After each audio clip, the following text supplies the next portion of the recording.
Imagine si tu pouvais automatiser sans avoir besoin de back-end. Alors oui, cher entrepreneur, ce que je te propose de découvrir dans cette vidéo, eh bien c'est tout simplement de te faciliter la vie si tu n'as pas envie de coder, que tu n'as pas envie de développer et que tu es vraiment passionné par l'IA. Eh bien c'est ce qu'on va voir ensemble. Aujourd'hui, je te propose de découvrir grâce à N8N, donc une fonctionnalité très simple que j'ai mis en place qui va te faire gagner du temps, que ce soit pour faciliter le contact de tes clients depuis ton site web via un formulaire. Donc j'avais prévu dans de précédentes vidéos de parler de la partie back-end, mais vu que je sais que vous aimez pas nécessairement apprendre à coder, eh bien je me suis dit on va le faire en no-code. Alors premièrement, tu as besoin de quoi? Soit bien entendu, tu passes par la version N8N en cloud, sans installation, sans rien du tout, et tu débourses des oursins. Ou alors, eh bien, tu passes par la Community Edition, tu as le lien de la documentation dans la description, c'est très simple. La seule chose qui va te coûter de l'argent dans cette vidéo, c'est d'avoir un serveur VPS. Moi, personnellement, j'en ai un chez Ionos. J'en ai un assez gros quand même, un XL qui me coûte 30 € par mois, mais il n'y a pas que N8N dessus, il y a Oyama pour les IA, il y a des modèles, il y a des projets PHP, ça sert à plein de choses un serveur, même pour faire du stockage, et concrètement, tu en auras toujours besoin. Donc entre payer 20 € par mois juste pour avoir N8N, ou alors payer, allez, entre 20 et 30 €, ça dépend du VPS que tu souhaites. Moi personnellement, il y a des VPS qui commencent à 20 € par mois, hein, ça suffit amplement. Du 8 Go de RAM, mais après pour les modèles Oyama dessus, vaut mieux prendre un petit peu plus haut. Donc concrètement, moi j'ai un VPS XL à 16 Go de RAM et ça suffit pour tout faire tourner, Postgre, Oyama, N8N et tout ce qui s'ensuit. Enfin bref, trêve de bavardage, tu auras tout le nécessaire dans la description et si tu as un problème, il y a mon site internet sur ma page de chaîne, contacte-moi, je me ferai un plaisir de t'aider. Ne soyez pas 150 par contre à me contacter parce que je peux pas aider tout le monde d'un coup. Alors on va se connecter à l'interface de N8N pour voir justement à quoi ça ressemble. Ici, comme tu peux voir, on a 4 informations toutes simples. Oui, ça c'est un backend N8N qui te permet de traiter en appel HTTP, de traiter la demande, de faire appel à Oyama et de t'envoyer un email. Donc à quoi ça sert, tu vas me dire? Eh bien, imaginons que tu es un site web avec un de tes clients qui tombe sur ta page de présentation. Les gens n'ont pas nécessairement envie de cliquer sur envoyer un email, rédiger l'objet, etc. Non. Pas en 2025 en tout cas. Non, il te faut un petit formulaire comme j'ai déjà précisé dans précédentes vidéos. Le confort, la rapidité, tout va vite en 2025. Et donc, à partir de là, eh bien, ce formulaire, on envoie l'email et ensuite, eh bien, on envoie le message. Pour ton information, voici le formulaire qu'on va utiliser dans cette vidéo. Donc là, il est tout seul, hein. Après, tu peux l'intégrer dans une de tes pages web. Je vais te montrer ensuite comment construire ce formulaire. C'est extrêmement simple. Il n'y a même pas besoin d'apprendre à coder. Tu demandes à ChatGPT de t'en faire un. Personnellement, j'ai demandé à Cursor de me le réaliser. Il me l'a fait en 2-2. Donc le formulaire, pour que tu puisses comprendre, je vais te montrer une grosse partie. Je vais juste en masquer une. Pourquoi? Parce qu'il y a quand même l'URL du serveur, hein, pour faire le fetch. Donc là, on a la partie HTML. Donc tout ça, c'est juste pour le côté design. Et ensuite, ici, on a la partie script. Donc, on peut voir qu'ici, on récupère les informations depuis le formulaire. On met ensuite la logique avec le success message, etc. Donc, on empêche le rechargement par défaut avec i.preventDefault, au moins pour que vous puissiez comprendre comment il fonctionne. Après, on a quelques petites informations qui viennent récupérer la data. On a un block try, donc const response égale await fetch. Et c'est là, justement, que la magie opère. Donc, j'ai enlevé le lien qui concernait mon serveur pour pouvoir vous le montrer en vidéo, mais c'est ici en fait que va se situer toute la logique. Et donc après, on a une mini logique de métier, hein, dans notre page HTML. Vous voyez, on a un petit set timeout, on vérifie quand même si la réponse est OK, on renvoie, on fait une erreur s'il y a besoin, si ça va pas. Donc tout ça est fait en moins de 100 lignes de code. Bref, revenons à N8N parce que ce qui nous intéresse, c'est de savoir comment je l'ai fait. Alors ce que je vais faire, c'est que je vais partir sur un exemple vierge pour que tu puisses voir. Donc je vais retourner dans Personal et puis là, eh bien, je vais en créer un nouveau. Donc lorsqu'on veut créer un nouveau workflow, c'est très facile. On va à gauche ici, on va sur le plus, on va dans Workflow et là en fait, ça va nous démarrer quelque chose de vierge. On aura donc le ajouter une première étape au milieu. On va cliquer dessus et en fait on aura plusieurs choix comme par exemple un trigger. Donc un trigger c'est quoi? C'est un déclencheur.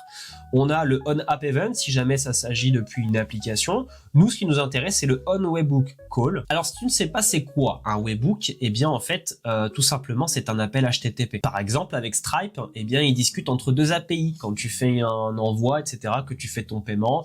il envoie l'information que tu es en train de payer, il va te renvoyer l'information à ton API pour te dire « Ah bah tiens, telle souscription a bien fonctionné, on met à jour, etc. » C'est ça en fait les webhooks. Ce sont des informations qui transitent entre deux API pour justement mettre à jour un état ou pour transmettre des données. Donc là, quand on va cliquer dessus, je précise que je vais masquer quelques petites informations relatives à mon serveur qui sont affichées dans les URL de test et de production. Donc je vais laisser l'image figée pour que vous puissiez ne pas voir au niveau de l'URL. Donc comme on peut voir par défaut, on a le test URL qui est en haut. Si jamais vous êtes en test, vous devez déclencher vous-même votre workflow pour le tester. Et quand vous êtes en production, ça agit automatiquement. On a ensuite la méthode qui ici est get.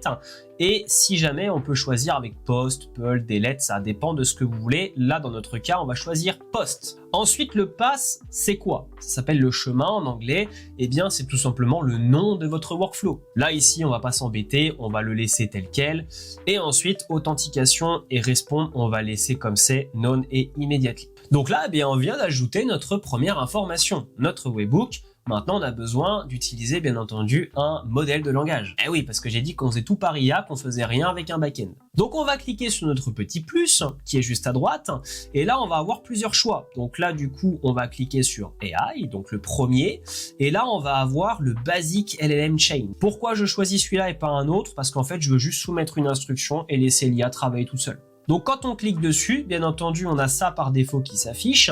Ça ne m'intéresse pas d'avoir le Connected Chat Trigger Note parce que sinon il va reprendre par rapport au chat précédent. Non, on va choisir Define Below. Donc là, comme vous pouvez voir, maintenant vous avez le Prompt User Message. Donc là, c'est très important parce que c'est ici justement que va se passer la majorité de ce que vous avez besoin. Donc je vais vous montrer avec mon précédent workflow qui est déjà configuré pour voir un peu à quoi ça ressemble. Ici, donc je lui ai indiqué tu viens de recevoir un message. Donc là, je parle à une IA, hein. Ça veut dire qu'en gros, je ne fais rien de plus que lui donner des instructions. Il n'y a absolument rien de plus qui est enregistré. Voici les informations, adresse email de l'expéditeur. Donc c'est juste là qu'il faut connaître un petit peu la syntaxe. Dans tous les cas, vous demandez à ChatGPT, il connaît par cœur la syntaxe d'N8N, à la vitesse où ça évolue. On a donc deux accolades $JSON dans un tableau body email. Alors ça dépend purement de comment vous recevez la data. Donc pour comprendre un petit peu comment fonctionne cette data, on va revenir dans notre formulaire HTML. Comme on peut voir ici, on a réglé, c'est pour ça que c'est important de comprendre un minimum ce qu'on fait. On a le input de type email, donc forcément dans le body de la requête JSON, on aura le email qui est donc la propriété et message. C'est donc pour ça que dans notre interface N8N ici, on met dans le $JSON de body pour savoir déjà où se trouver dans l'arborescence.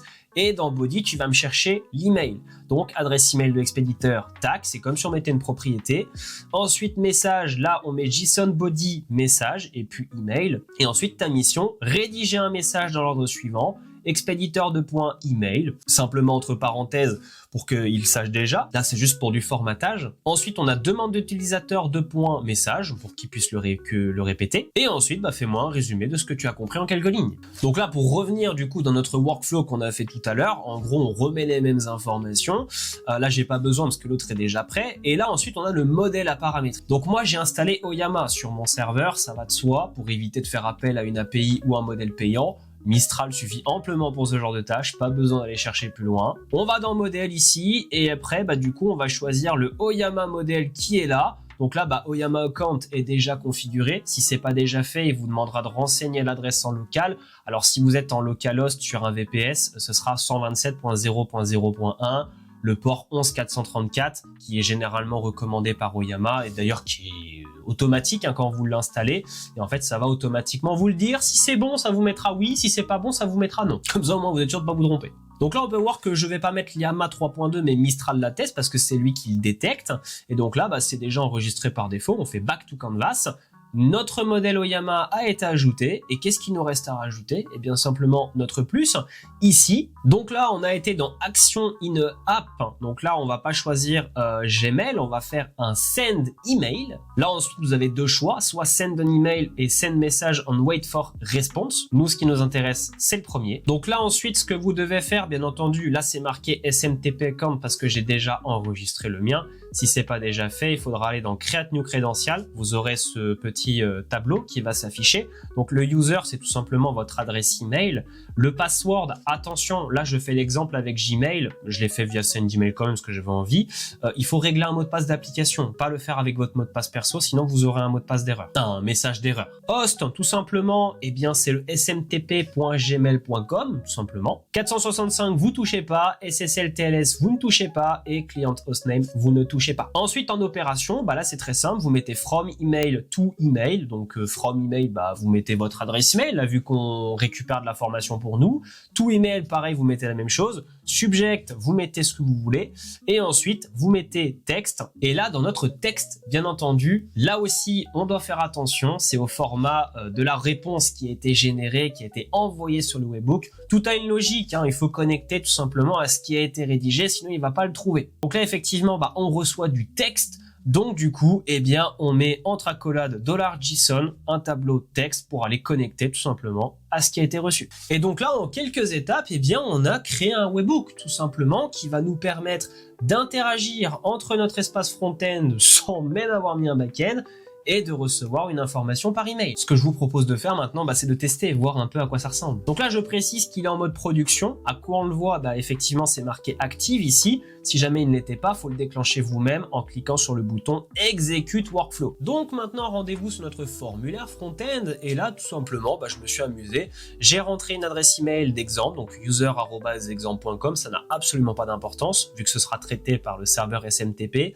Votre demande: bonjour, je vois que vous faites des tutoriels N8N. Pouvez-vous m'en dire plus sur ce logiciel? Qu'est-ce qui va se passer maintenant? Je vais cliquer sur envoyer. Là, on peut voir que le message a été envoyé avec succès. Et dans N8N, je vais simplement aller dans exécution.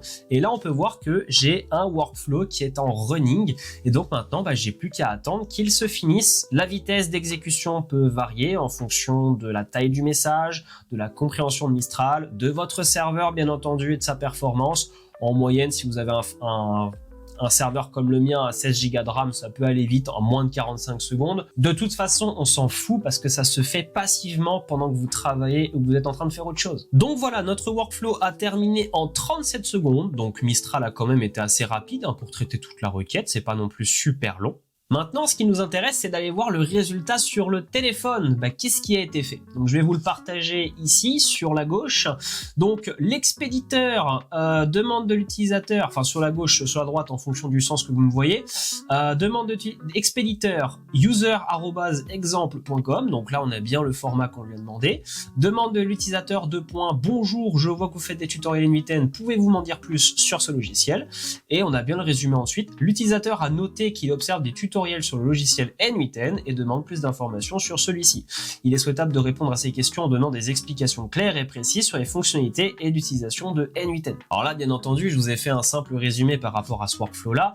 Imaginons que vous avez un formulaire de contact ou de prise de rendez-vous. Eh bien, c'est le même fonctionnement. Vous mettez exactement ce que vous voulez. Plutôt que de lui dire « fais-moi un résumé du mail, montre-moi à quelle heure le rendez-vous a lieu, fais-moi un résumé concis de la demande », c'est uniquement en langage naturel. Et là, vous voyez, on a économisé un sacré paquet de temps parce que si on avait fait ça avec un framework, ça ne remplace pas des frameworks comme Next.js ou autres pour des intégrations Postgre, etc. en gestion utilisateur. N8N peut faire beaucoup de choses, mais pas tout non plus. C'est vraiment pour vous faciliter la vie et vous faire gagner du temps. Mais concrètement, ce genre d'action-là, me fait gagner un temps fou. J'ai pas besoin de développer un back-end. Si je veux le faire dans une autre application, j'ai pas besoin de créer une API route, j'ai pas besoin de faire tout ça.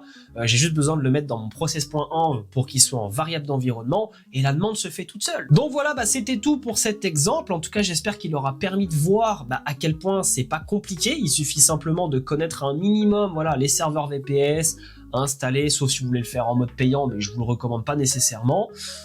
Surtout si vous faites une activité terrestre et que vous avez besoin d'économiser de l'argent là-dessus. Vous l'avez en mode gratuit, ça suffit amplement. On utilise Oyama et le boulot est largement fait. Si cette vidéo t'a plu, n'hésite pas à me le faire savoir dans les commentaires. Lâche un petit pouce bleu, partage cette vidéo également, abonne-toi, ça me ferait plaisir. Si tu rencontres une difficulté, tu as mes coordonnées sur mon site internet en page de chaîne. Viens me voir et je t'aiderai avec plaisir. Et sur ce, on se retrouve bientôt. Sur ce, bye bye!